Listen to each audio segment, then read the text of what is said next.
everyone, and welcome in to the second edition of your favorite recorded online basketball program, Courts in Session. Alongside Addison Hunsicker, I am Brian Steinmetz. That's right. Another week of Temple basketball has passed. Aaron McKee gets his first ranked win, and Tanya Cardoza has the chance to clinch a share of the Big Five title for the first time since the 2016 season. Let's get rolling with the men's ranked win over Wichita State last Wednesday. Let's roll the tape. Temple came into the game riding a three-game losing streak and looking for their first win of the 20s. On the fast break here defensively, Devondre Perry with the ferocious rejection, sparking some life into this Owls team, and Quentin Rose the slam off the steal. Second half, Owls are down 3, and here comes Nate Pierre-Louis on a fast break of his own with a slam. Moving to the second half, Owls find themselves up 3.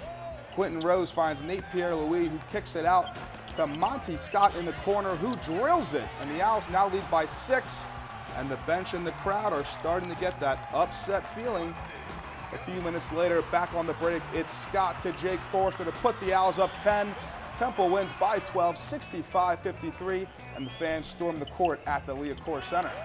Now, Brian, speaking of court storming, this was the third straight year Temple fans have rushed the floor following a Temple win versus a ranked team. This begs the larger question, are you in favor of fans storming the court after last Wednesday's win? If we're speaking frankly, I'm not the biggest fan of the court storm last Wednesday night over Wichita State.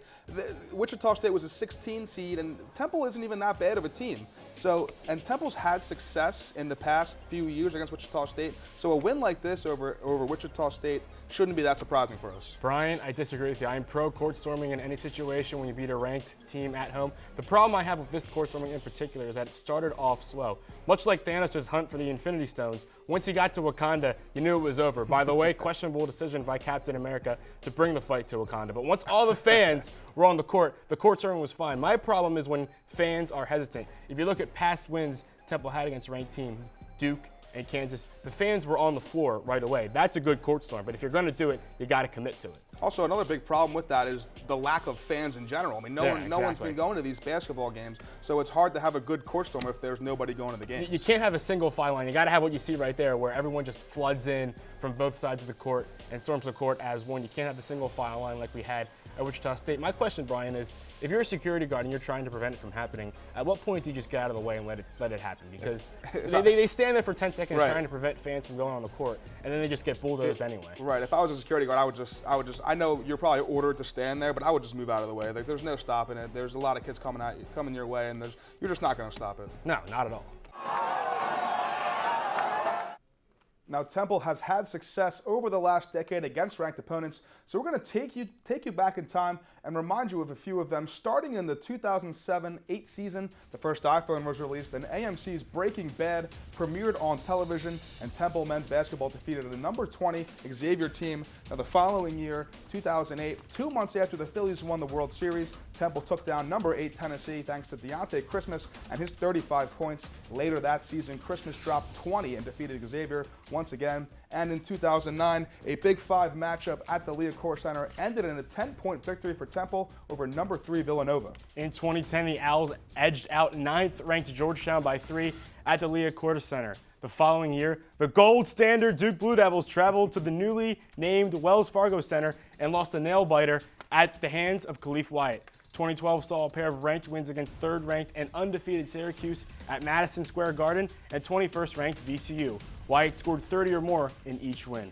2014 was a big year. Adam Silver became the 5th NBA commissioner, and while the Temple Owls became a problem for the SMU Mustangs as Temple left the 23rd ranked team feeling denied in Philly. Later that year, Gangnam Style reached 2 billion views on YouTube. I remember that song. And the number 10 Kansas Jayhawks must have spent way too much time listening to that, because at the Wells Fargo Center, Temple rock-chalked the Jayhawks by 25 points, and a trio in the 2015-16 season of Cincy, UConn, and most impressively that season, number 8 SMU. 23 points from Devin Coleman ended the Mustangs' undefeated season. In 2016, the Obama administration was winding down, but Temple's ranked win streak continues. The Owls picked up back-to-back ranked wins at the NIT season tip-off tournament, beating Florida State and West Virginia. A year later, 3 days before the Philadelphia Eagles won Super Bowl 52, Temple got the Philadelphia party started with a win over 16th-ranked Wichita State.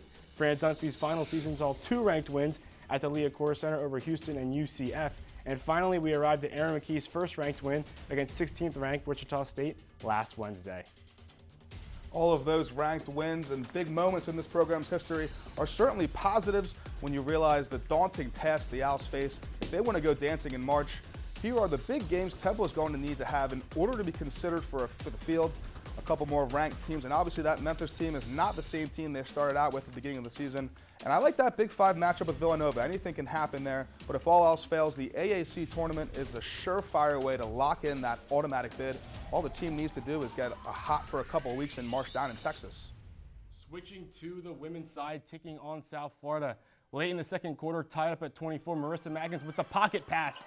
In transition to Mia Davis, who finishes the layup and gets the foul. Temple takes a 3-point lead into the half.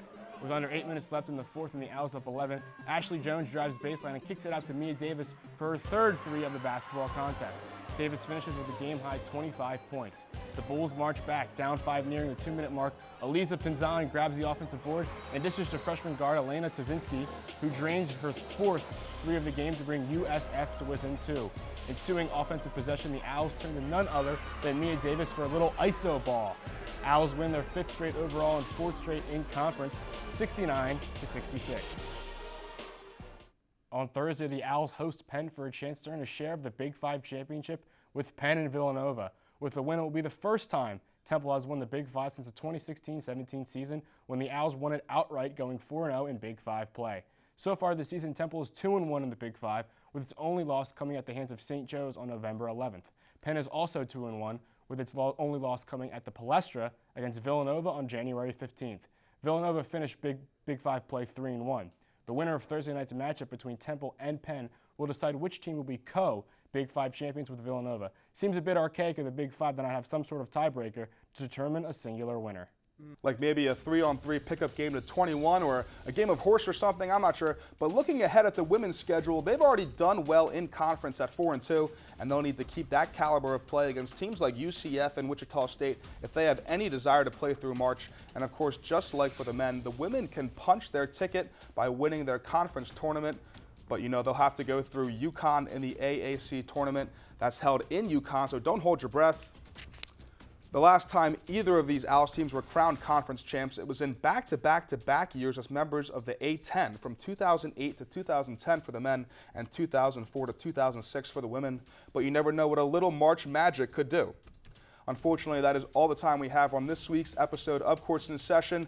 Make sure you're following us on all social media at OwlSports Update for around-the-clock coverage. And don't forget to tune in tomorrow at noon for a new semester of OwlSports Update with anchors Adam Canale and JJ Mahowski. For Brian Steinmetz, I'm Addison and Brian. We'll see you next Wednesday, America.